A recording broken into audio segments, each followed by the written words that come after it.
Hello everyone, you are most welcome in today's class. आज की class में आप सभी का स्वागत है। और आज की क्लास में हम देखेंगे CBSE class 12th book first Flamingo. इसमें chapter number 2 lost spring stories of stolen childhood. इसके एमसीक्यूज देखेंगे।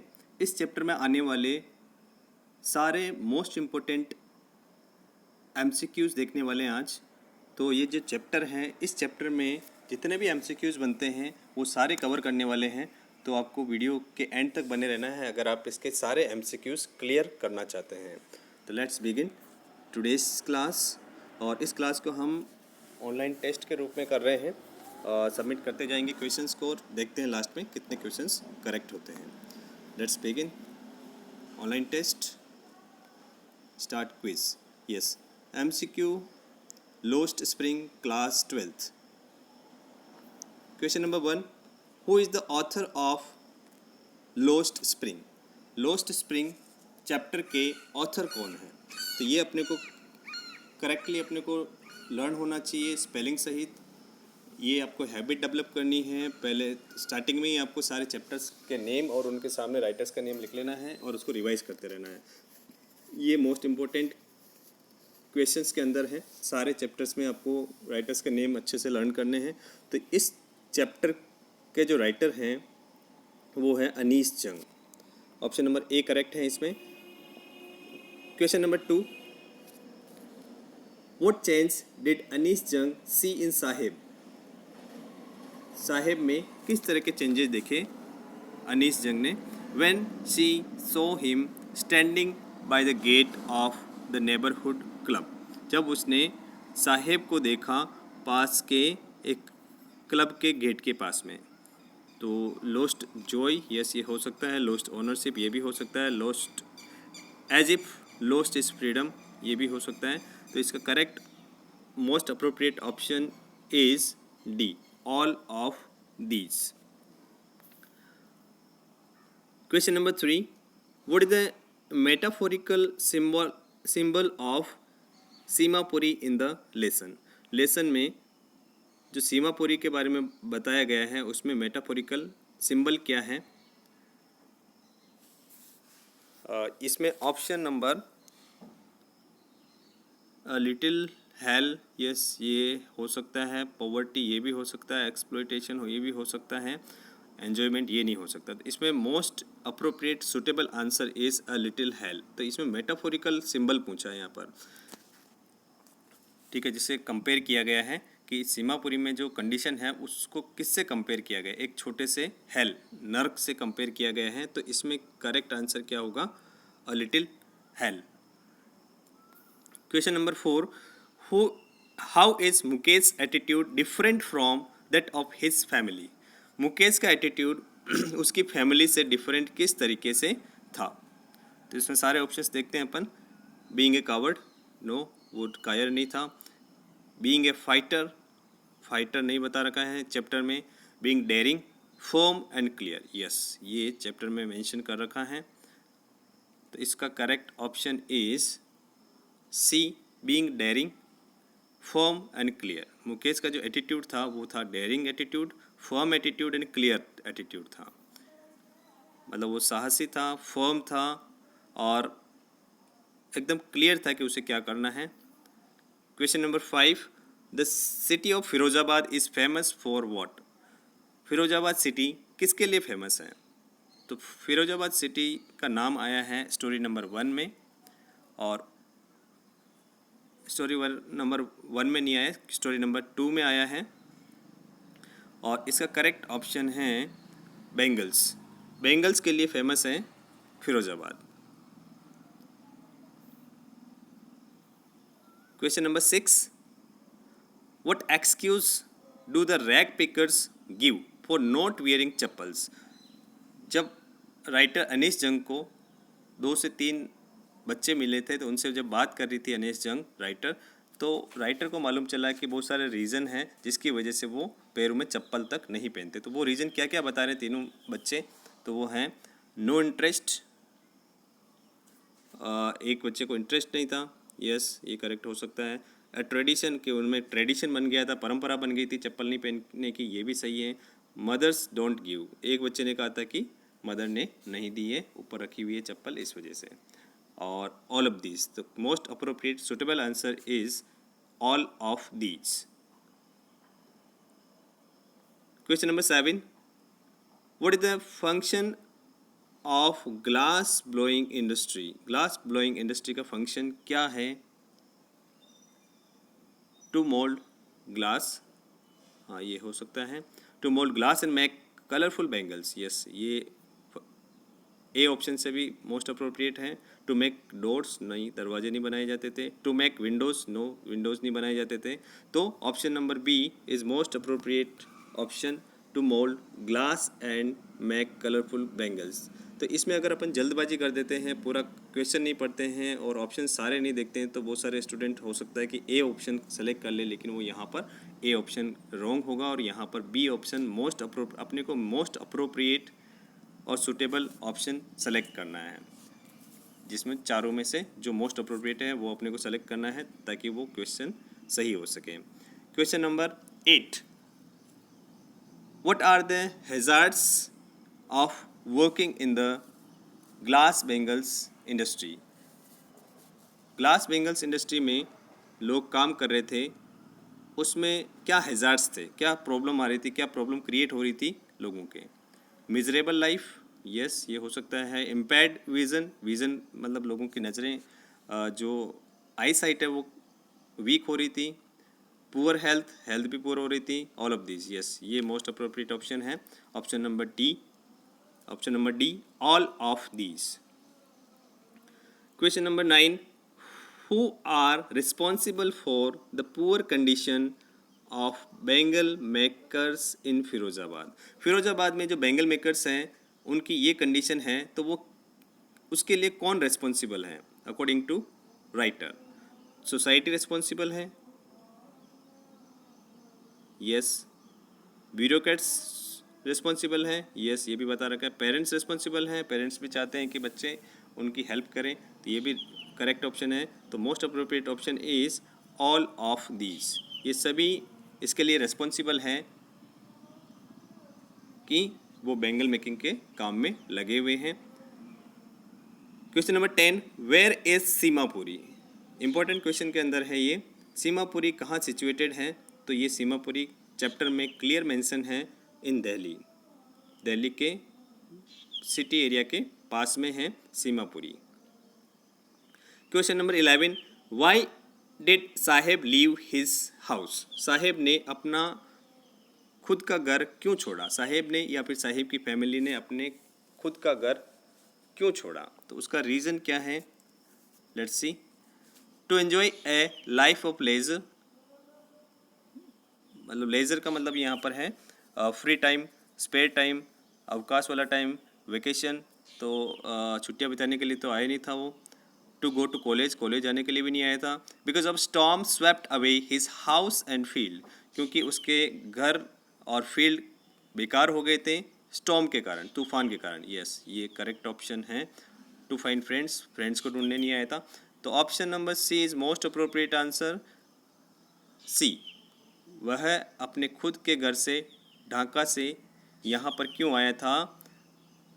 क्योंकि वहाँ पर उसके जो घर थे, हाउस थे, वो स्वेप्ट अवे हो गए थे, इस वजह से वो आया था। नेक्स्ट क्वेश्चन नंबर 12, साहेब हेल्ड और केम फ्रॉम विच प्लेस? साहेब किस जगह से आया था इंडिया में? तो इसका आंसर क्या है? Green fields of Dhaka. Dhaka Bangladesh की कैपिटल है, ढाका के ग्रीन फील्ड से वो इंडिया में आया था। Question number 13, name the birth place of the author. Author का बर्थ प्लेस कौन सा है? ये चैप्टर के स्टार्टिंग में अबाउट द ऑथर में दिया गया है। Question number 13, the birth place of author is Rourkela, Rourkela. Next question number 14, why is the author calling garbage as gold in the story? इस स्टोरी में ऑथर ने गार्बेज को गोल्ड कहा है, तो गोल्ड क्यों कहा है, इसका क्या रीज़न है? Because of its encashment value, क्योंकि इसके उसकी इनकैशमेंट वैल्यू की वजह से। क्यों? इनकैशमेंट का मतलब क्या है? अगर कोई चीज़ मिलती है तो उसको कैश में कन्वर्ट कर सके। जैसे जो रैग पिकर था साहेब और उसकी फैमिली वाले, वो रैग पिकिंग का काम करते थे। उसके जो फ्रेंड्स थे उसके जैसे एज के ही, वो क्या करते थे, गार्बेज इकट्ठा करते थे और बेचते थे, तो कैश में कन्वर्ट कर देते थे। तो उस सिस्टम को अपन कहते हैं इनकैशमेंट। तो because of its encashment value, yes ये हो सकता है। Because of gold in it, इसके अंदर गोल्ड था गार्बेज के अंदर, नहीं ये अप्रोप्रिएट नहीं है, गोल्ड नहीं था। Because of gems in it, gems थे इसके गार्बेज के अंदर, no. Because of jewels in it, jewels थे, नो। तो most appropriate suitable answer is A, because of its encashment value. जो उनको गार्बेज में मिल रही थी चीज़ें ढूंढते हुए, उसको बेच कर सर्वाइव करने के लिए कुछ पैसे मिल जाते थे, इस वजह से गार्बेज को भी राइटर ने गोल्ड कहा है। Question number 15, what is the meaning of Saheb e Alam? Saheb e Alam का मीनिंग क्या है? Most important MCQ type question है ये। साहेब ए आलम का मीनिंग क्या है?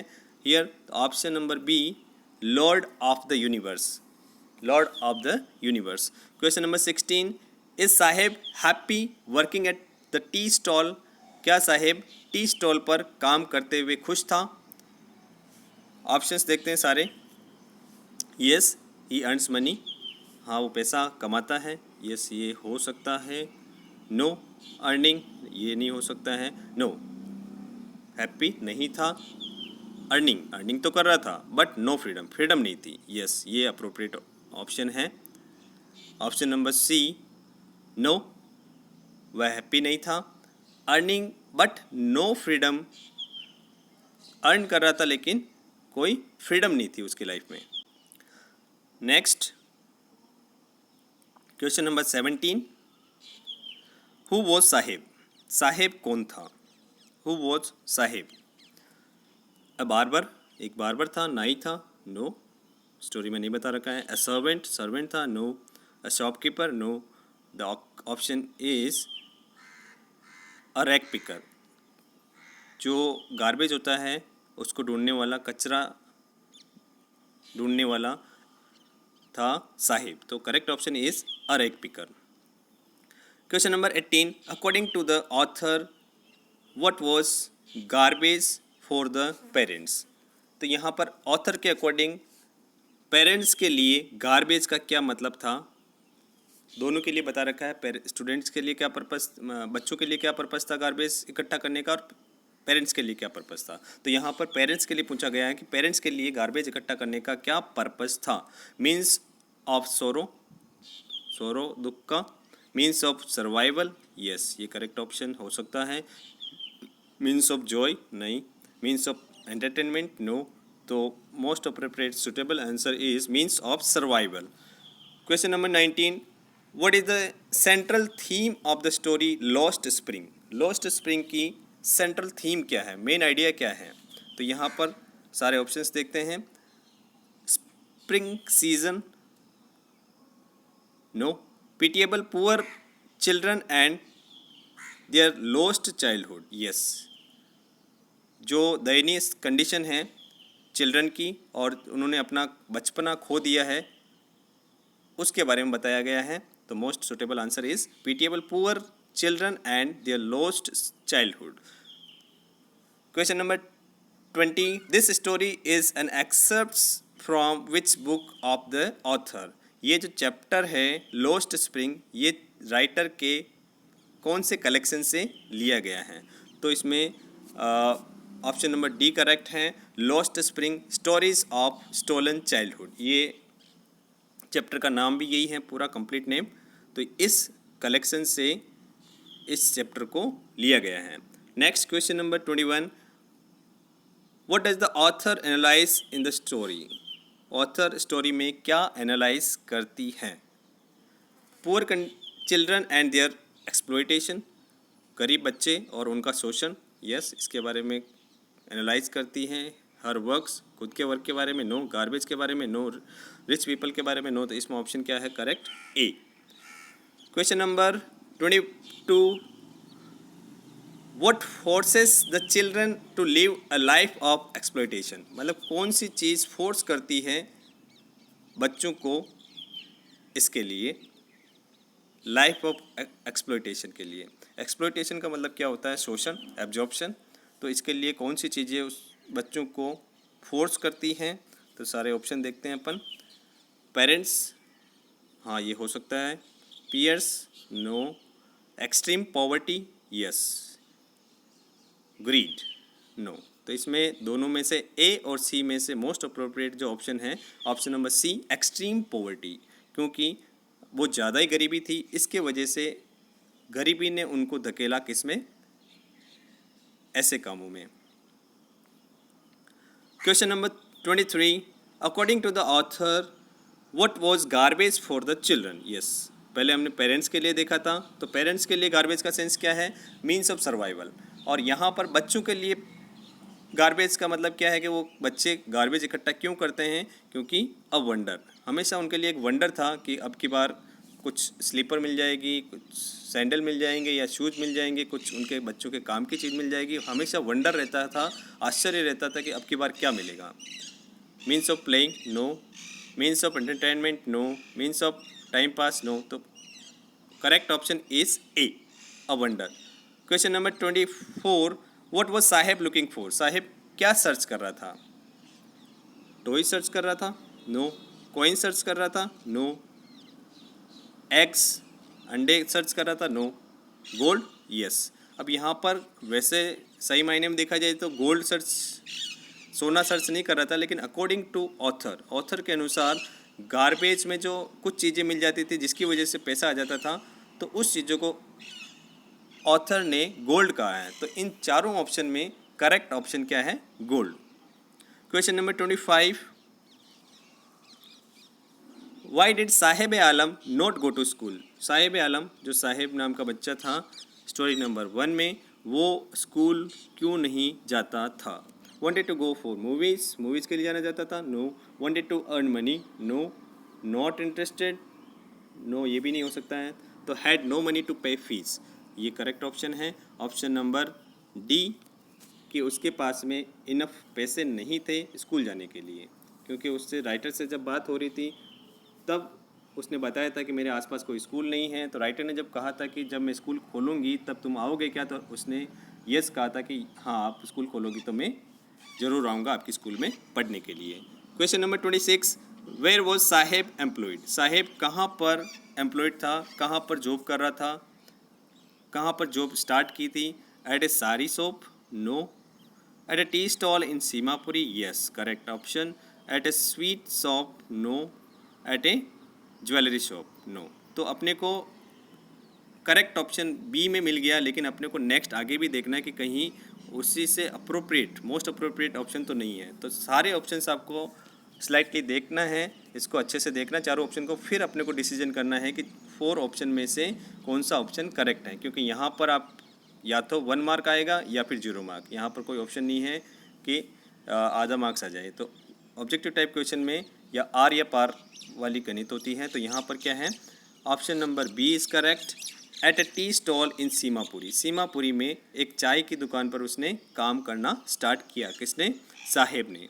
Question number 27, what do the boys appear like to the author in the story?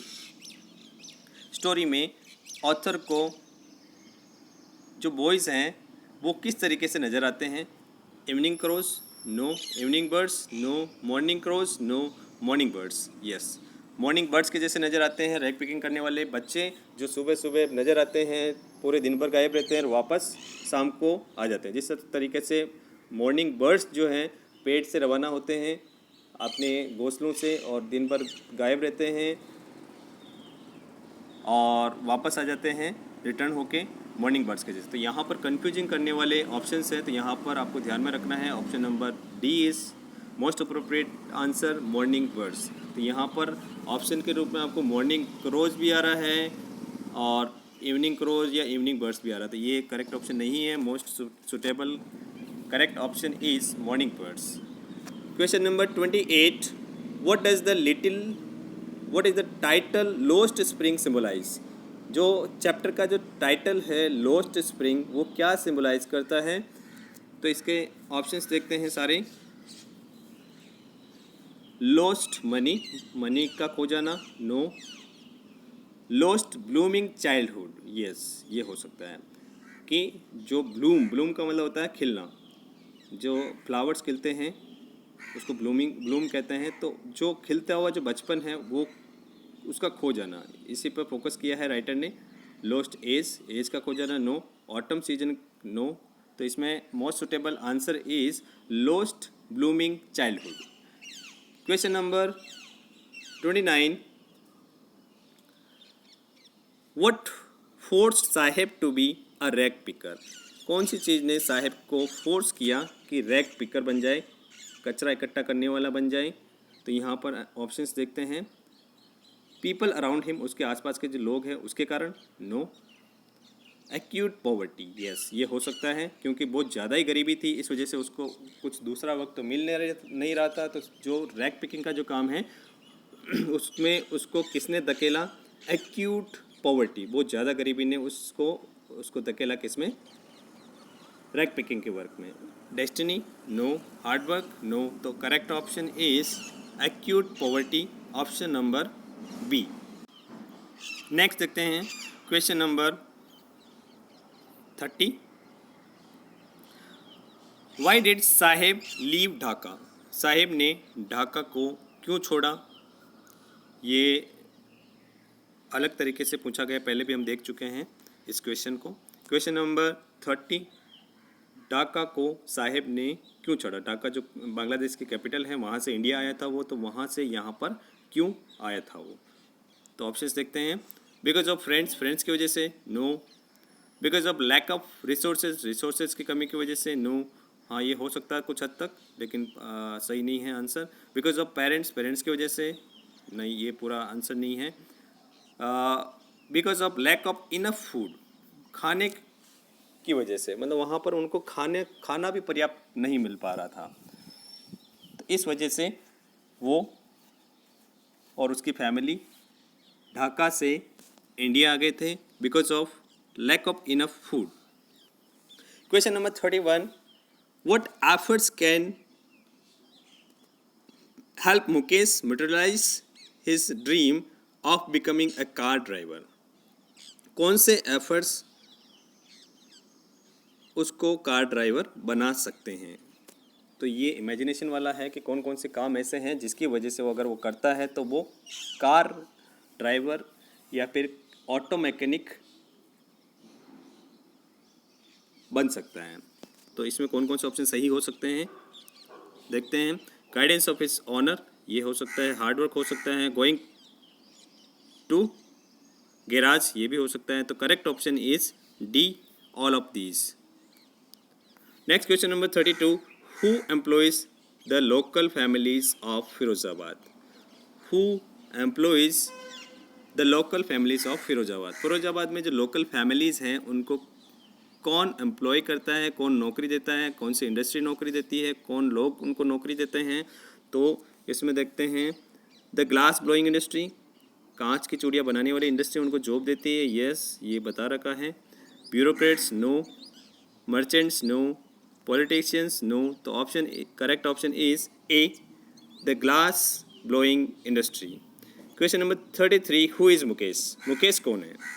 तो रैग पिकर, नो। यहाँ पर कन्फ्यूजन क्रिएट किया जा सकता है और आप भी कन्फ्यूज हो सकते हैं कि मुकेश स्टोरी नंबर 2 में है और साहेब स्टोरी नंबर 1 में है। तो मुकेश जो बताया गया है वो बैंगल मेकर है और स्टोरी नंबर 1 में साहेब क्या है? रैग पिकर है। ये आपको अच्छे से लर्न रखना है। तो यहाँ पर हु इज़ मुकेश, मुकेश कौन है? बैंगल मेकर, चूड़ियाँ बनाने वाला है और उसकी फैमिली वाले सारे यही काम करते हैं, चूड़ियाँ बनाने का, कांच की चूड़ियाँ बनाने का, बैंगल्स बनाने का। Question number 34, what compels the workers in bangle industry of Firozabad to poverty? Compel मतलब क्या होता है? मजबूर करना, इन्फोर्स करना। What compels the workers, workers को कौन सी चीज़ मजबूर करती है in bangle industry? Bangle industry में जो कांच की चूड़ियाँ बनती हैं वहाँ पर कौन सी चीज़ वर्कर्स को मजबूर करती है फिरोजाबाद सिटी में, ताकि वो गरीब के गरीब बने रहें? तो यहाँ पर ऑप्शंस देखते हैं। कर्म कर्म थ्योरी एंड सोसाइटी, यस ये ऑप्शन हो सकता है। ब्यूरोक्रेट्स एंड पॉलिटिशियंस, ये भी हो सकता है। कास्ट एंड एंसेस्ट्रल प्रोफेशन, ये भी हो सकता है। तो most appropriate suitable answer is D, all of the. ये सारे रीजन है जिसकी वजह से वो इसी काम में लगे हुए हैं, उनके पास में कोई दूसरा वर्क नहीं है, मजबूरन वो इसी काम में लगे हुए हैं और यहीं से ज़्यादा इनकम नहीं हो रही है, फिर भी इसी काम में लगे हुए हैं। फिरोजाबाद में बहुत सारी फैमिलीज़ बैंगल मेकिंग का काम करने के लिए। Question number 35, Firozabad is the centre of which industry? Firozabad में कौन सी इंडस्ट्री फेमस है? तो यहाँ पर हम पहले देख चुके हैं वैसे, फिर भी ऑप्शंस देखते हैं। फर्नीचर इंडस्ट्री, नो, चैप्टर में कोई नहीं बता रखा है फर्नीचर के बारे में। Glass blowing industry, yes, glass blowing industry के बारे में फेमस है Firozabad. Cotton industry, no. Textile industry, no. तो इसमें most appropriate suitable answer is glass blowing industry.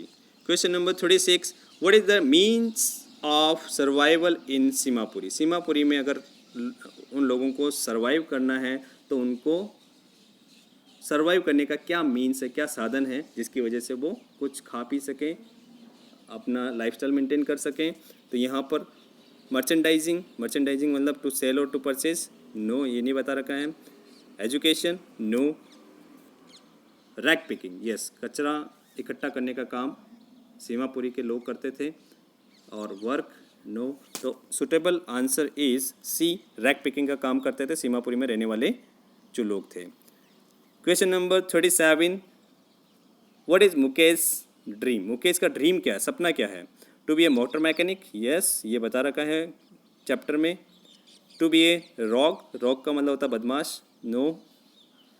To be a merchant, merchant बनने के लिए, व्यापारी बनने का सपना था, no. To be a doctor, no. तो suitable answer is A, to be a motor mechanic. Motor mechanic बनना मुकेश का सपना था कि बैंगल्स का काम, बैंगल मेकिंग का काम तो कर रहे हैं वो भी कर रहा था, उसकी फैमिली वाले कर रहे थे, लेकिन उसका सपना क्या था? मोटर मैकेनिक बनने का था। Question number 38, how many stories have been mentioned in the chapter lost spring? Lost spring chapter में कितनी स्टोरीज मेंशन की गई हैं? तो यहाँ पर हमने देखा कि ओनली 2 स्टोरीज मेंशन कर रखी हैं लॉस्ट स्प्रिंग चैप्टर में, एक तो साहेब से रिलेटेड और एक मुकेश से related. Question number 39, people living in Seemapuri came from Bangladesh in the year? जो सीमापुरी में रहने वाले जो लोग हैं वो बांग्लादेश से कौन से ईयर में इंडिया आए थे? तो यहाँ पर करेक्ट ऑप्शन इज़ ए, 1971। 1971 में बांग्लादेश से कुछ लोग आए थे सीमापुरी में सरवाइव करने के लिए। क्वेश्चन नंबर 40, हु सेड, एक वक्त शेर भर खाना भी नहीं खाया? ये जो स्टेटमेंट है ये किसने कहा? मोस्ट इम्पोर्टेंट क्वेश्चन है ये। तो ये कहा एल्डरली वुमेन, जो एक एल्डरली वुमेन है जो मेंशन कर रखा है चैप्टर में, उसने ये स्टेटमेंट कहा था कि एक वक्त शेर भर खाना भी नहीं खाया। मतलब वो लेडी कह रही है कि बैंगल मेकिंग का काम करते हुए मतलब एक भी दिन ऐसा नहीं था जिसमें भरपेट खाना खाया, तो हमेशा कुछ ना कुछ भूखा रहना पड़ता था उनको। बैंगल मेकिंग का काम बहुत मेहनत करते थे, फिर भी इतनी ज़्यादा इनकम नहीं होती थी, इसकी वजह से वो कह रही है कि पेट भर खाना भी नहीं खा पाती थी मैं। Question number 41, repeats desire to be motor mechanic? तो ये कौन रिपीट करता है? तो यहाँ पर मुकेश रिपीट करता है। Mukesh repeats desire to be a motor mechanic. Motor mechanic बनना किसका सपना था, कौन बनना चाहता था? मुकेश, स्टोरी नंबर 2 में। Question number 42, in the story sometimes I find a rupee in the garbage? ये लॉस्ट स्प्रिंग में स्टोरी नंबर 1 है। Sometimes I find a rupee in the garbage, who is the main character? इस वाली story में main character कौन है? यहाँ पर मेन कैरेक्टर है Sahib, option number A. Next question number 43, who is the main character in the story I want to drive car? ये lost spring में स्टोरी नंबर 2 है, आई वॉन्ट टू ड्राइव, और यहाँ पर मेन कैरेक्टर कौन है? ये है यहाँ पर मुकेश। ठीक है, यहाँ पर कन्फ्यूजन क्रिएट किया जा सकता है, मुकेश भी है यहाँ पर, साहेब भी है, और ऑप्शन नंबर ये थोड़ा सा रॉन्ग टाइप हो गया है। तो मुकेश और साहिब दोनों में से अगर अपन देखें तो कौन है यहाँ पर? मुकेश मेन कैरेक्टर हैं। ये यहाँ पर रॉन्गली टाइप हो गया है, तो आपको ऑप्शन नंबर ए और बी देखना है। और question number 44, what is the meaning of rack picker? Rack picker का क्या मतलब है? ये कीवर्ड है मोस्ट इम्पोर्टेंट। रैक पिकर का क्या मतलब है? One who collects pens, pen collect करने वाला, no. One who collects glass bangle को कलेक्ट करने वाला, no. One who collects money, money collect करने वाला, no. One who collects garbage, जो कचरा इकट्ठा करता है उस पर्सन को हम कहते हैं rack picker. Question number 45, in Seemapuri how many rag pickers live? Seemapuri जो दिल्ली में है वहाँ पर लगभग कितने रैक पिकर्स रहते हैं अकॉर्डिंग टू अनीस जंग जो राइटर हैं उनके अकॉर्डिंग। तो यहाँ पर ये आपको कन्फ्यूजन क्रिएट हो सकता है, तो आपको अच्छे से सेलेक्ट करना है। Question number 45 option number A 10,000। तो around 10,000 people work of rag picking in Seemapuri. Question number 46, what is the meaning of transit home? Transit home का क्या मीनिंग है? Permanent home, temporary home. तो यहाँ पर ट्रांजिट होम का मतलब है temporary home. Question number 47, what are the reasons for the migration of people from villages to the city in the lesson?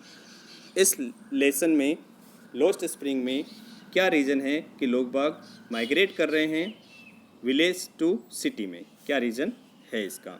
Safety की वजह से, no. Sweeping of houses and fields by storms, मतलब storm तूफान की वजह से उनके घर और खेत नष्ट हो गए थे, यस, ये चैप्टर में मेंशन है। नो मनी, पैसा नहीं होना, ये भी हो सकता है, लेकिन ये ऑप्शन नंबर बी ज़्यादा करेक्ट है। एजुकेशन एंड एम्प्लॉयमेंट, इसकी वजह से नहीं आ रहे हैं लोग बाग, और option number B is correct. Sweeping of houses and fields by storms. तो ये यहाँ पर 47 क्वेश्चन है, मोस्ट इंपॉर्टेंट है। सारे पूरे चैप्टर से इम्पोर्टेंट एंड मोस्ट इम्पोर्टेंट जो MCQs है वो सारे देख लिए हमने। अगर ये सारे आप ऑप्शन देख लेते हैं तो सारा पूरा चैप्टर कंप्लीट हो जाएगा, और चैप्टर कंप्लीट हो जाएगा तो एग्ज़ाम में, बोर्ड एग्ज़ाम में कोई सा भी MCQ आए तो आप इजी वे में आप इसका आंसर दे सकते हैं। That's all for today's class. इसको आप सबमिट कर लेते हैं, ऑनलाइन क्लास अटेंड कर लेते हैं हम। कितने मार्क्स आते हैं वो देख लेते हैं अपन, कितनी स्कोरिंग की है। तो यहाँ पर हमने स्कोरिंग की है 47 आउट ऑफ 47, 100% स्कोरिंग की हैं। तो that's all for today's class, see in the next class, bye everyone. और इसी तरीके से MCQ वाले वीडियोस देखने के लिए आप इस चैनल को सब्सक्राइब भी कर सकते हैं, और रेगुलर अपडेट्स के लिए प्रेस द बेल आइकन। और मिलते हैं अगली क्लास में। Bye everyone.